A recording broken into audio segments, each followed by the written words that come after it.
बहुत समय पहले हिमालय की तलहटी में बसे सूर्यपुर राज्य पर राजा ई चंद्रकेतुन का शासन था। चंद्रकेतु अपने समय के सबसे शक्तिशाली और बुद्धिमान शासकों में से एक थे। उनका राज्य धन धान्य और समृद्धि से भरा हुआ था। परंतु राजा चंद्रकेतु के जीवन में एक ऐसा रहस्य छिपा था जिसे आज तक कोई सुलझा नहीं पाया था। राजमहल के पिछले हिस्से में एक विशाल बगीचा था जहां एक पुराना और सूखा हुआ पेड़ खड़ा था। इसे काल वृक्ष इज़ाओक कहा जाता था। इस पेड़ को लेकर कई कहानियां प्रचलित थीं। कहा जाता था कि जो भी इस पेड़ के पास रात में गया वह कभी वापस नहीं लौटा। राजा ने इस पेड़ को हमेशा भारी पहरे में रखा और प्रजा को वहां जाने से मना कर दिया। सूर्यपुर के लोग अक्सर रात में महल के आसपास अजीब आवाजें सुनते। कई बार सैनिकों ने काल वृक्ष के पास तेज रोशनी देखी। कुछ ने यह भी दावा किया कि उन्होंने पेड़ के आसपास परछाइयों को चलते देखा है। राजा चंद्रकेतु ने इस रहस्य पर हमेशा चुप्पी साधे रखी। जब भी कोई मंत्री या सैनिक उनसे इस बारे में पूछता, वे केवल इतना कहते, यह पेड़ राज्य की रक्षा के लिए है, इसे छूने की कोशिश मत करना। लेकिन राजा के इस उत्तर ने लोगों की जिज्ञासा को और बढ़ा दिया। राजा चंद्रकेतु का एकमात्र पुत्र राजकुमार सूर्यांश युद्ध कला और शास्त्रों में निपुण था। वह साहसी और जिज्ञासु स्वभाव का था। सूर्यांश ने भी काल वृक्ष के बारे में अनेक कहानियां सुनी थीं और वह इस रहस्य को समझने के लिए उत्सुक था। एक दिन सूर्यांश ने अपने पिता से पूछा, पिताजी, यह काल वृक्ष इतना महत्वपूर्ण क्यों है? आपने इसे प्रजा से क्यों छिपा रखा है? राजा ने गंभीर स्वर में कहा, पुत्र, कुछ रहस्य ऐसे होते हैं जिन्हें जानना खतरे से खाली नहीं होता। काल वृक्ष हमारी रक्षा करता है, लेकिन यह बहुत खतरनाक भी है। तुमसे विनती है कि कभी इसके पास न जाना। लेकिन सूर्यांश की जिज्ञासा शांत नहीं हुई। उसने ठान लिया कि वह इस रहस्य को स्वयं सुलझाएगा। एक रात जब पूरा महल सो रहा था, सूर्यांश चुपके से अपने कक्ष से निकला और काल वृक्ष की ओर बढ़ा। पहरेदारों की नजरों से बचते हुए वह पेड़ के करीब पहुंचा। जैसे ही वह पेड़ के पास गया, उसने महसूस किया कि हवा अचानक ठंडी हो गई है। पेड़ के चारों ओर अजीब सी चमक थी। सूर्यांश ने देखा कि पेड़ की जड़ें धीरे धीरे हिल रही थीं, जैसे उनमें जीवन हो। तभी उसे पीछे से किसी ने आवाज दी, राजकुमार, आप यहां क्या कर रहे हैं? सूर्यांश ने मुड़कर देखा। वह महल के प्रधानमंत्री विश्रांत थे। विश्रांत ने कहा, आपको यहां नहीं आना चाहिए, यह स्थान बहुत खतरनाक है। चलिए वापस चलें।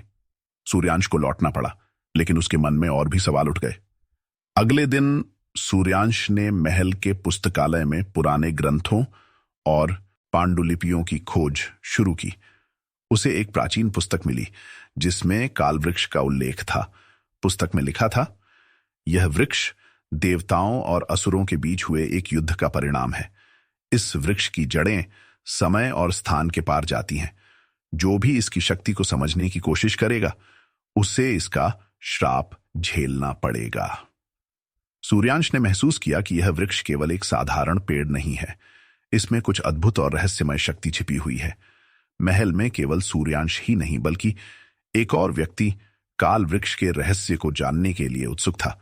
वह था राजा चंद्रकेतु का प्रमुख मंत्री विभीषण। विभीषण एक लालची और महत्वाकांक्षी व्यक्ति था। वह काल वृक्ष की शक्ति का उपयोग करके राजा को हटाकर स्वयं राजा बनना चाहता था। विभीषण ने एक योजना बनाई। उसने महल के सैनिकों और कुछ अन्य मंत्रियों को अपने पक्ष में कर लिया। उसने सोचा कि अगर वह काल वृक्ष की शक्ति को अपने नियंत्रण में ले लेगा तो वह अजेय हो जाएगा। इस बीच राजा चंद्रकेतु ने सूर्यांश को अपने पास बुलाया।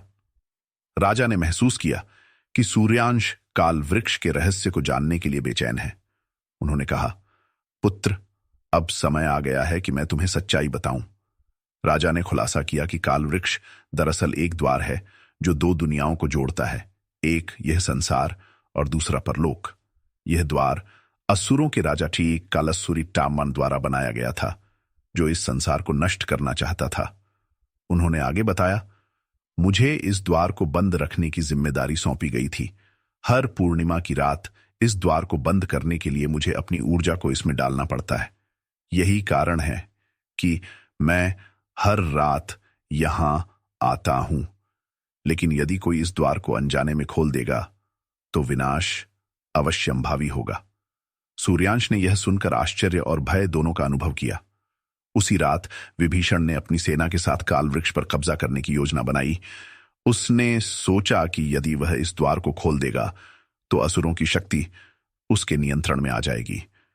जब वह अपनी सेना के साथ काल वृक्ष तक पहुंचा तो सूर्यांश और राजा चंद्रकेतु ने उसे रोकने की कोशिश की। विभीषण ने हंसते हुए कहा, राजा, अब आपकी शक्ति समाप्त हो चुकी है। यह राज्य अब मेरा होगा। इसके बाद विभीषण ने काल वृक्ष को छू लिया। जैसे ही उसने ऐसा किया, पेड़ की जड़ें तेजी से हिलने लगीं और एक तेज गूंजने वाली आवाज आई। काल वृक्ष के द्वार से एक भयानक अंधेरा बाहर निकला। असुरों के राजा कालसुरूवण ने प्रवेश किया। वह हंसते हुए बोला, तुम मूर्ख मनुष्यों ने मेरा द्वार खोल दिया। अब यह संसार मेरा होगा। राजा चंद्रकेतु और सूर्यांश ने अपने हथियार उठाए, लेकिन कालसुर की शक्ति के सामने वे असहाय लग रहे थे। राजा चंद्रकेतु ने समझ लिया कि कालसुर को रोकने का एक ही तरीका है स्वयं को बलिदान करना। उन्होंने सूर्यांश से कहा, पुत्र, यह मेरी जिम्मेदारी है।